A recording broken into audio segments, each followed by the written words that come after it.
Hello friends, welcome to Speak Up India Day 2 Building Strong Foundation. My name is Akash and I have been a communication skills development trainer since last 15 years and I have trained thousands of students speak fluent, confident and English without any error. So guys, आप सभी का स्वागत है day 2 में building strong foundation में हम लोग बात कर रहे हैं. A lot of times we come across a situation wherein we commit silly mistakes in English without even noticing it in our communication. Normally ये जो मिस्टेक्स होती हैं वो सब्जेक्ट और वर्ब अग्रीमेंट को लेकर के होती हैं. अब ऐसा नहीं है कि ये जो मिस्टेक्स हैं ये सिर्फ ऐसे लोगों के साथ ऐसे लोग कमिट करते हैं जो लोग जिन्होंने इंग्लिश स्पोकन शुरू की है या फिर लैंग्वेज स्किल्स डेवलपमेंट करना शुरू किया है, कम्युनिकेशन स्किल्स डेवलपमेंट शुरू किया है. प्रो यानी कि प्रोफेशनल लोगों के साथ भी ये मिस्टेक होती है. नॉर्मली ऐसी मिस्टेक होती ही रहती है और नॉर्मली कोई भी इसको जज नहीं कर पाता. तो मैं आज की क्लास में आप लोगों को कुछ ऐसी स्मॉल छोटी छोटी ऐसी टिप्स दूंगा जिसके थ्रू आप लोग ये सारी मिस्टेक्स जो छोटी छोटी मिस्टेक्स हैं उन मिस्टेक्स को अवॉइड करेंगे. याद रखिए हम लोग हैं बिल्डिंग स्ट्रॉन्ग फाउंडेशन के पार्ट में, जहां पर हम लोग छोटी छोटी चीजों के ऊपर पहले बात करेंगे और उसके बाद फिर हमारा एक्चुअल कम्युनिकेशन स्किल्स डेवलपमेंट का प्रोग्राम शुरू हो जाएगा. Alright, so guys, let me take this opportunity to start with a beautiful quotation. Sometimes we need to start again in order to fly. काफी सारे स्टूडेंट्स ऐसे होंगे, प्रोफेशनल्स ऐसे होंगे, हाउसवाइफ्स ऐसी होंगी जिन्होंने स्पोकन इंग्लिश की या कम्युनिकेशन स्किल्स डेवलपमेंट की फॉर्मल ट्रेनिंग ली होगी, बट उसके बाद भी वो कॉन्फिडेंस नहीं आ पाया होगा. बहुत अच्छी बात है कि आपने फॉर्मल ट्रेनिंग ली है कम्युनिकेशन स्किल्स डेवलपमेंट की. इसके बाद भी कॉन्फिडेंस अगर नहीं आया है तो फिर से एक बार स्टार्ट करें, क्योंकि जब आप एक नई शुरुआत करते हैं तो आपके जो पास्ट एक्सपीरियंसेस जो हैं वो आपकी काफी हेल्प करते हैं. तो ये जो स्पोकन इंग्लिश का जो प्रोग्राम है हमारा स्पीक अप इंडिया प्रोग्राम, ये सभी के लिए जो जिन्होंने स्पोकन इंग्लिश की शुरुआत अभी की है, कम्युनिकेशन स्किल्स डेवलपमेंट की शुरुआत अभी की है, या फिर जो लोग सीख चुके हैं उनको भी ये पूरा का पूरा जो सीरीज है वो काफी हेल्प करने वाला है. ऑलराइट, तो हम लोग अभी बेसिक बिल्डिंग ब्लॉक्स में हैं और शुरुआत कर रहे हैं, शुरुआत करेंगे और बहुत ही बढ़िया तरीके से हम लोग सिस्टमैटिक और कॉम्प्रिहेंसिव तरीके से वो सारी चीजें को कवर करेंगे जिसमें आपको प्रॉब्लम्स होती है, और मैं आपको छोटे छोटे नुस्खे भी बताता चलूंगा and that will stick to your mind for ever. कभी भूलेंगे नहीं आप. All you need to do is to practise. Try करते रहें, प्रैक्टिस करते रहें.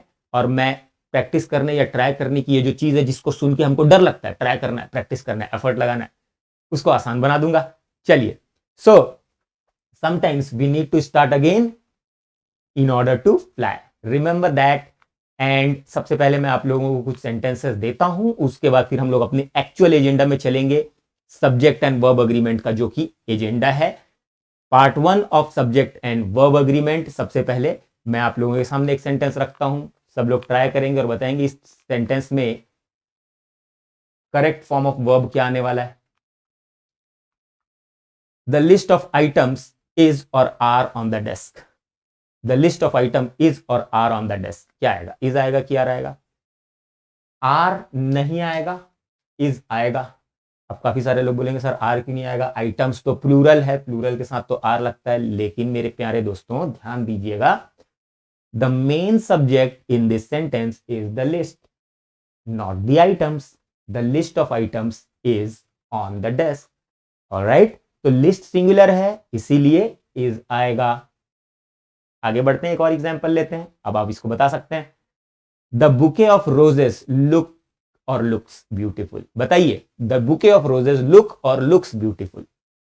फिर से वही looks आएगा क्योंकि bouquet singular है. Rose is not the primary subject. Rose primary subject नहीं है. क्या है प्राइमरी सब्जेक्ट? प्राइमरी सब्जेक्ट है बुके. रोजेस प्राइमरी सब्जेक्ट नहीं है, बुके है प्राइमरी सब्जेक्ट. तो बुके सिंगुलर है इसलिए लुक्स आएगा. ठीक है. अब बहुत ही फंडामेंटल लेवल से हम लोग आज के क्लास की शुरुआत करेंगे और सबसे पहले हम लोग समझेंगे वर्ब्स क्या होते हैं, उसमें जो कुछ छोटी सी टेक्निकल डिटेल्स होती है उन चीजों को समझेंगे. अगर आप थोड़े से सिंपल सेंटेंसेस लेना चाहें तो he go to the market every day. I hope आप लोगों को स्पेलिंग समझ में आ रही होगी. he go to the market every day. Is it correct or incorrect? Please tell me. Obviously it's incorrect, तो यहां पर आएगा he goes to the market every day. It work well. It work well सही है कि it works well सही है? भाई it works well सही है. तो ये सारी मिस्टेक्स जो होती है वो हम लोग करते हैं विदाउट इवन नोटिसिंग. नोटिस हम लोग नहीं कर पाते. इसके पीछे कुछ साइकोलॉजिकल रीजंस हैं. when we speak to native speakers or when we watch movies in English में जब हम लोग वॉच करते हैं, मूवीज देखते हैं, तो बेसिकली जो नेटिव स्पीकर्स होते हैं वो क्या करते हैं, वो चीज़ों को कॉन्ट्रैक्ट कर देते हैं, वो चीज़ों को सैंडविच कर देते हैं, वो चीज़ों को कंबाइन कर देते हैं. ये बात हम लोगों ने एक शॉर्ट बनाया था, उसमें मैंने की है. तो उससे क्या होता है, आप नोटिस नहीं कर पाते. We tend to make this mistakes. तो इन सारी मिस्टेक्स को कैसे अवॉइड करना है, ये मैं आज की क्लास में आप लोगों को बताऊंगा.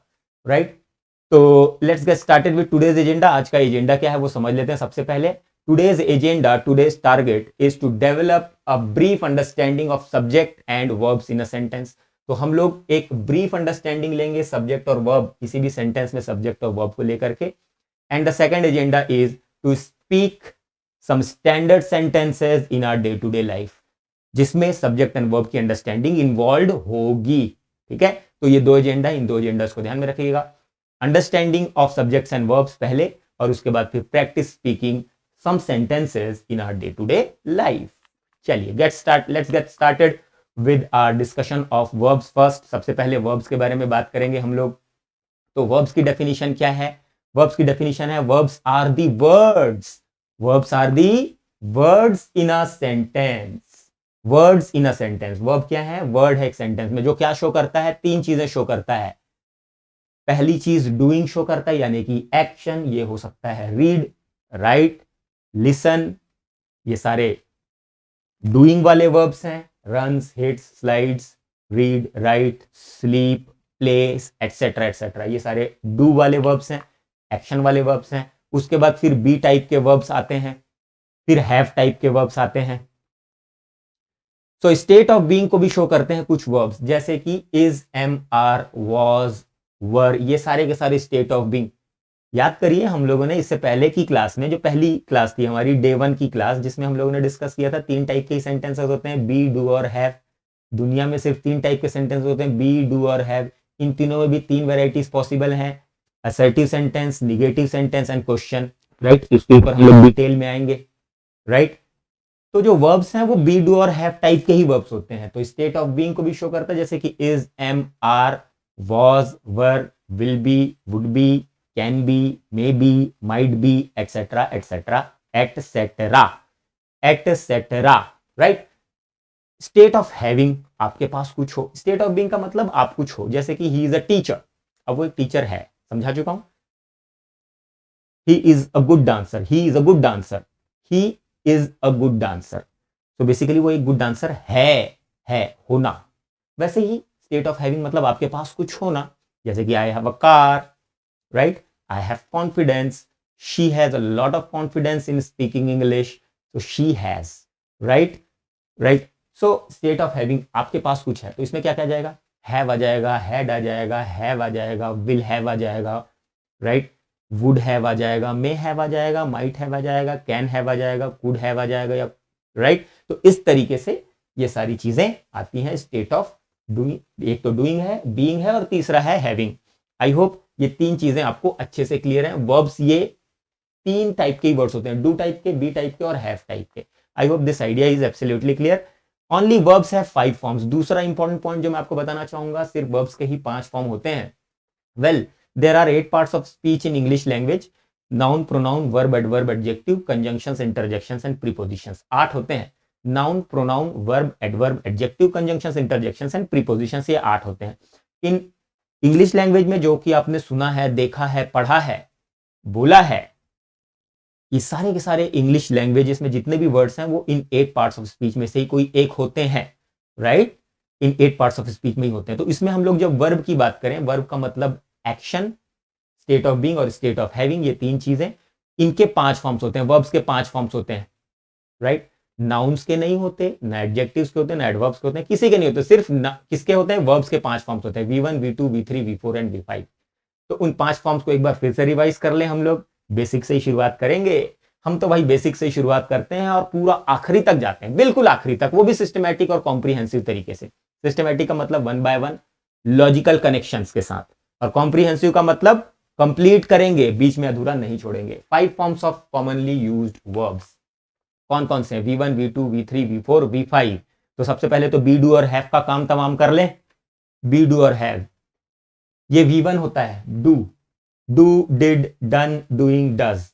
V1, V2, V3, V4, V5। हमारी आज का क्लास का एजेंडा जो है वो V1 पे फोकस करना है और V5 पे फोकस करना है, राइट? V1 और V5 पे फोकस करना हमारी आज की क्लास का एजेंडा है।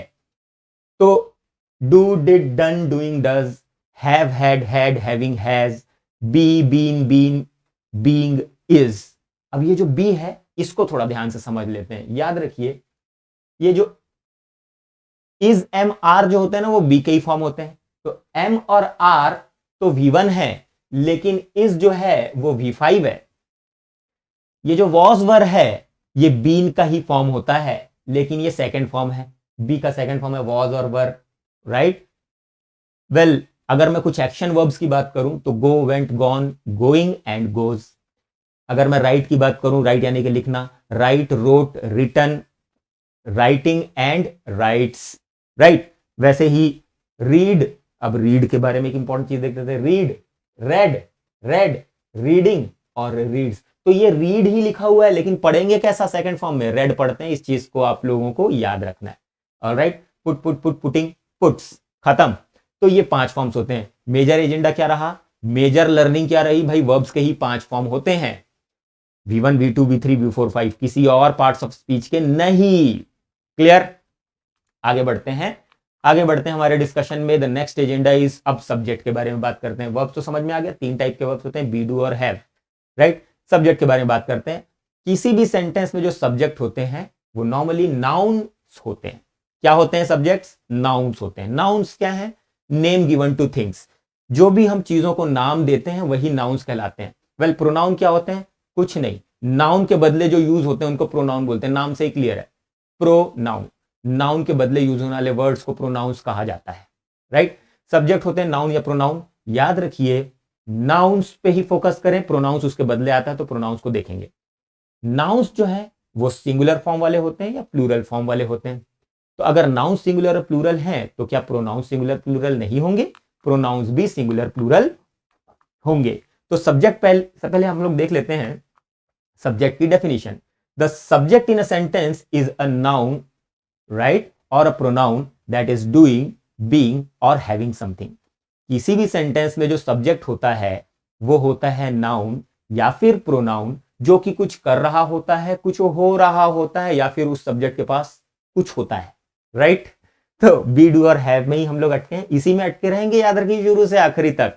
और आपकी इंग्लिश में सुपर फ्लुएंट बना दूंगा, ये मेरा दावा है। मैं इंग्लिश में क्यों वो नहीं बोल रहा हूं, हिंदी में क्यों बोल रहा हूं? Because I want to reach to the maximum number of people and eventually all of us will start speaking fluent, confident and accurate English. Are you all with me?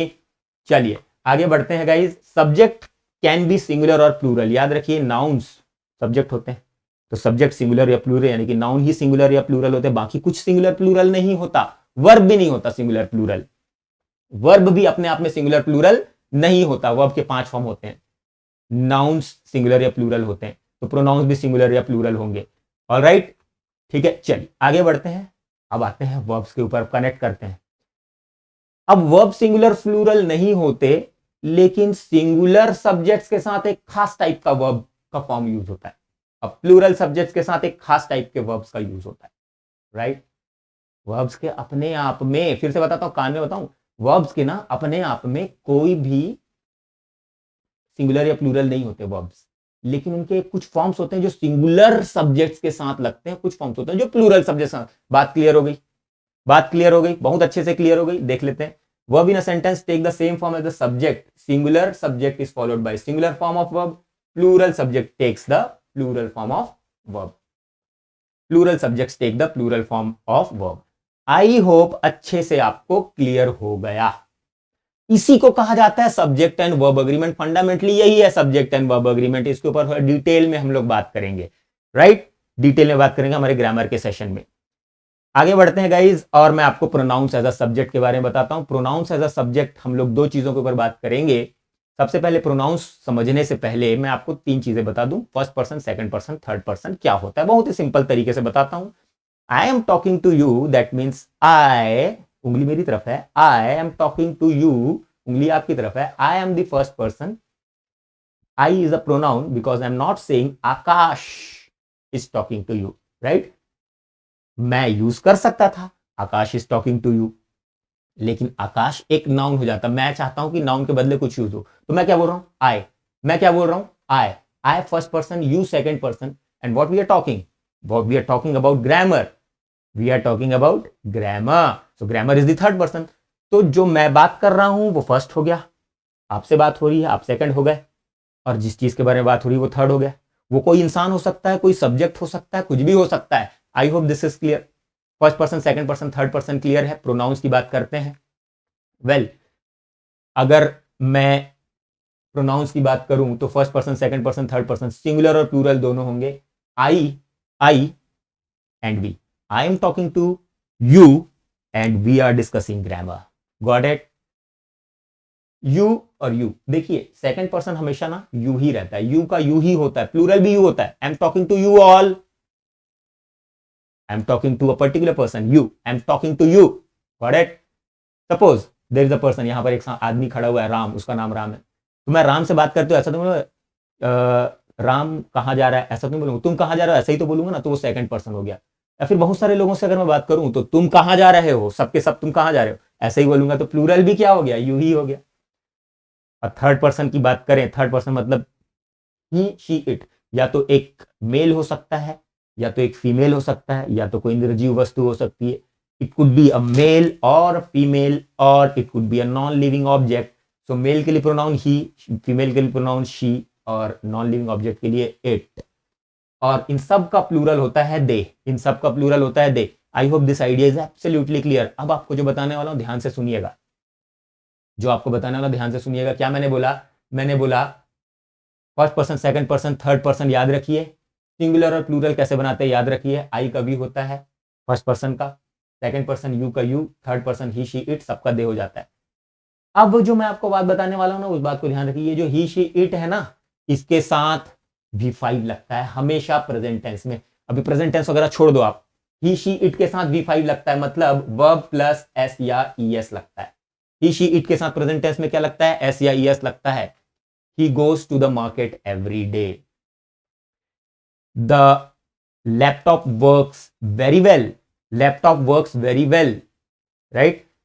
But they goes to the market गलत हो जाएगा। तो इसी के साथ V5, he, she, it के साथ ही V5 लगता है, याद रखेंगे। बाकी सब के साथ V1 लगता है। फिर से बता रहा हूं, ही, शी, इट के साथ ही V5 लगता है, ग्रामेटिकल मिस्टेक बंद हो जाएगी। ही, शी, इट के साथ V5 लगता है।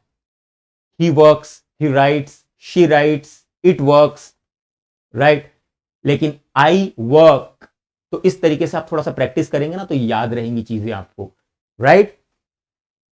आई होप दिस आइडिया इज। वैसे ही अगर मैं नाउन कुछ यूज कर लूं इसके बदले, ही, शी, इट के बदले, Ram, Ram works very hard, तो Ram works very hard, Shyam works very hard, right. He works very hard, he reads very well, he writes very well, he sings very well. तो बार बार आप बोलोगे ना, ही, शी, इट के साथ एस या एस लगाते जाओगे तो कॉन्शियस माइंड में, आपके सबकॉन्शियस माइंड में चीजें जाती जाएंगी। आपको प्रैक्टिस करना, 1 से 2 मिनट कोई भी काम करते हुए प्रैक्टिस कर सकते हैं अपन। I hope this is clear. तो फिर से एक बार समराइज कर लें, ही, शी, इट के साथ एस या एस ही लगता है, और आई, यू, यू, ये सब के साथ क्या लगता है, V1 लगता है।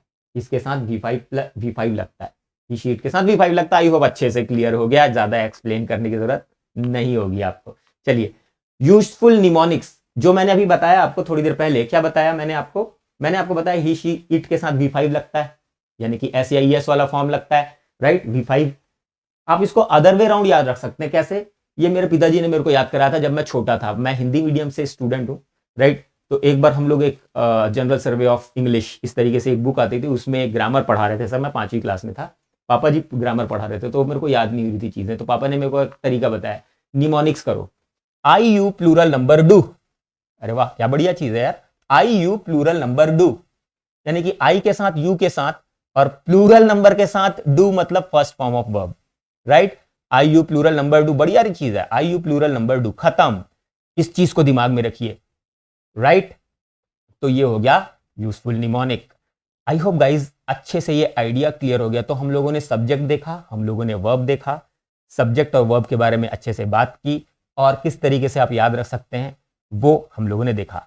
अब आपको क्या करना है, अब आपको लेट्स से एक ट्रिक्स बताता हूं, मैं आपको एक इंपॉर्टेंट ट्रिक बताता हूं। Whenever you are watching a movie, let's say, right, stop movie for a while and start talking about what is happening, right? The hero opens the door, he sees a postman, and then he goes round the corner and so on.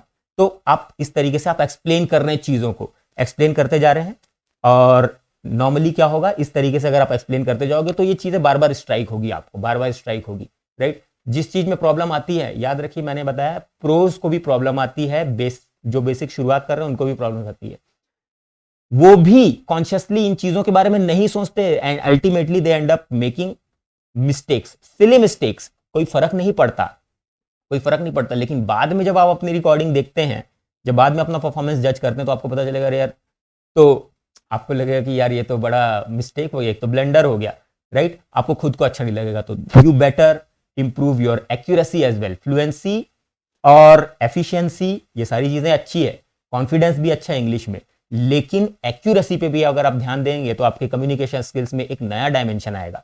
I hope this is clear. I you plural number do clear है। तो इस तरीके से हमारा आज का agenda समझ में आया। अभी मैंने आपको बताया कि V1 जो है और V5 जो है, ये बेसिकली ही, शी या इट के साथ ही लगता है, राइट। बाकी सबके साथ V1 लगता है, बाकी सबके साथ V1 लगता है, आई के साथ भी, यू के साथ भी, प्लूरल नंबर के साथ भी, I you plural number do. Clear हो गया। V1 और V5 का फंडा क्लियर है, बाकी फंडे अपन क्लियर करेंगे। प्रैक्टिस की बारी आ चुकी है, अब हम प्रैक्टिस करना शुरू करेंगे। चलिए कुछ मैं सेंटेंसेस दे रहा हूं which are not actually complete. So the cat, आप बताइए रन आएगा कि रन्स आएगा, बताइए। द कैट रन और cat runs? The cat runs, very good. It work आएगा कि इट वर्क्स आएगा? It works. The cat runs, it works. He goes to the market every day, कि he go to the market every day? He goes to the market every day. She works very hard, कि she work very hard? She works very hard. She works very hard. She works very hard. They work very hard or they works very hard? They work very hard or they works very hard? They work very hard. Work, work, work. They work very hard. तो इस तरीके से ये कुछ sentences मैंने आपको बताए। इन sentences से, इन बेसिक चीजों से आप लोग कुछ और वर्ब्स यूज करें और प्रेजेंट टेंस में सेंटेंसेस बनाएं। मैं चाहता हूं कि आप सबके सब कमेंट्स बॉक्स में 5-5 सेंटेंसेस बनाएं, 5-5 सेंटेंसेस बनाएं। क्या करना है आपको? वर्ब्स ले लेना है, रीड, राइट, गो, प्ले, स्लीप, और उसके साथ आपको इनको जोड़ करके सेंटेंसेस बना के कमेंट्स बॉक्स में लिखना है। Are you going to do that? Yes, you are going to do that because you want to improve your English and say it aloud. Alright, चलिए आगे बढ़ते हैं और फिर से कॉन्शियसली हम लोग रीड करेंगे इन चीजों को। क्या लिखा हुआ है ध्यान से समझिएगा, जो मैं कुछ वर्ड्स हाईलाइट कर रहा हूं उन पे ध्यान दीजिएगा। My family has 3 members. My father works in BSP as an executive officer and my mother is a homemaker. My brother is a university student at Mumbai University. We live in apartment in Juhu, Mumbai. Are you observing something very very interesting? My family singular है तो उसके साथ SEIS यानी कि have का has आ गया। My family has 3 members, ये singular है तो singular form। My father works, father is singular, works in BSP as an executive officer and my mother is a homemaker. My brother is a university student at Mumbai University. We live in an apartment in Juhu, Mumbai. अब normally जब हम लोग ये mistakes क्यों होती है यहां पर मैं बताता हूं। My family is 3 members, ऐसा बोलते हैं।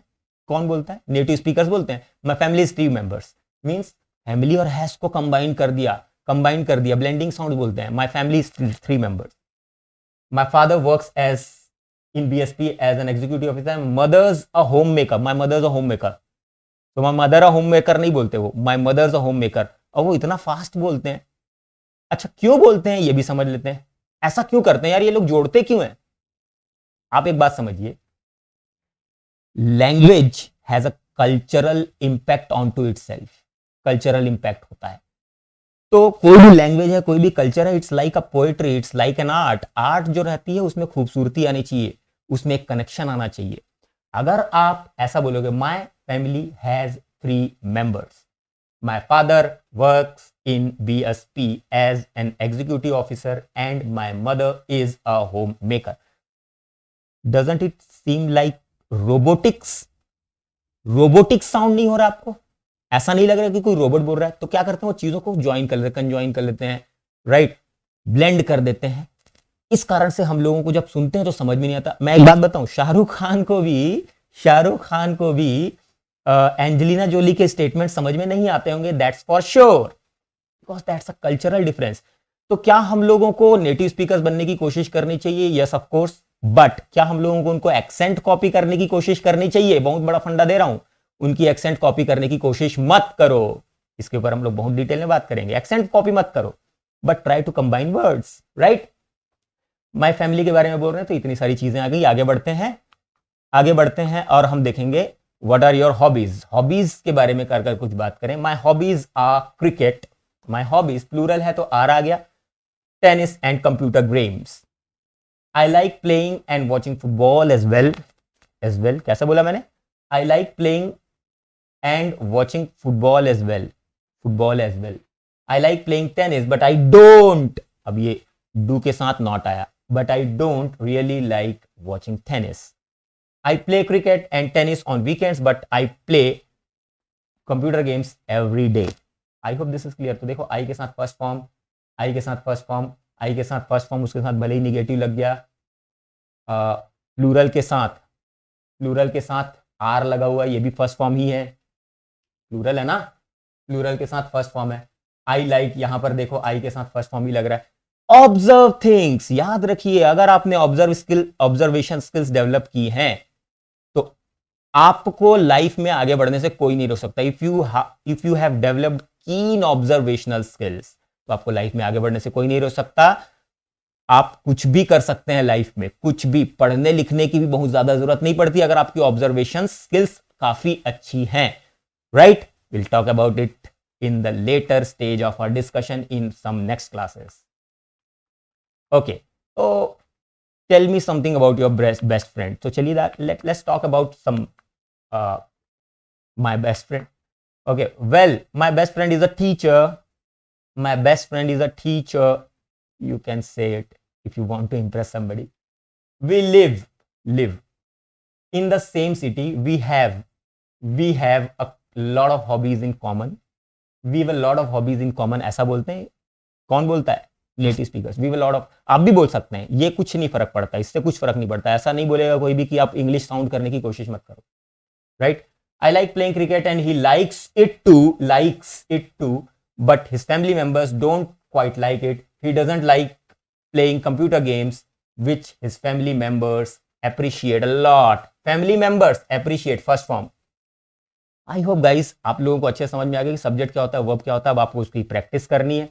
और याद रखिए, human brain has a lot of capacity, infinite capacity, but whatever we learn today, we tend to remember or tend to retain only 25% of what we learned today.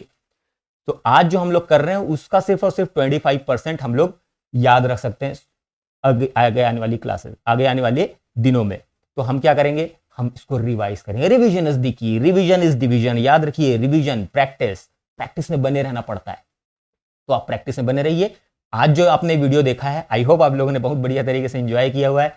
इसको कल फिर से रिपीट देखिए, अपने दोस्तों के साथ शेयर करिए, और जो मैंने आपको असाइनमेंट दिया उस असाइनमेंट को कंप्लीट करिए. आई होप आप लोगों को आज का एजेंडा बिल्कुल अच्छे से क्लियर है. What is the agenda of the day? What was the agenda of the day? Agenda of the day was subject and verb agreement. Subject and verb agreement का बेसिक फंडामेंटल हम लोगों ने discuss किया, right. और I hope आप लोगों ने practice को भी इंजॉय किया होगा. मिलेंगे हम लोग नेक्स्ट क्लास में, जिसमें मैं और भी बहुत बढ़िया बढ़िया चीजें आप लोगों को लैंग्वेज स्किल्स डेवलपमेंट के बारे में बताने वाला हूं। प्लीज इस वीडियो को लाइक करना और शेयर करना मत भूलिएगा। अपने इन सारे दोस्तों को शेयर करिए जो इंग्लिश फिर से फंडामेंटली शुरुआत करना चाहते हैं। फ्लुएंसी, एक्यूरेसी और कॉन्फिडेंस, इन 3 चीजों पे हमारा फोकस रहने वाला है। Thank you so much, good luck, take care, bye bye, happy learning.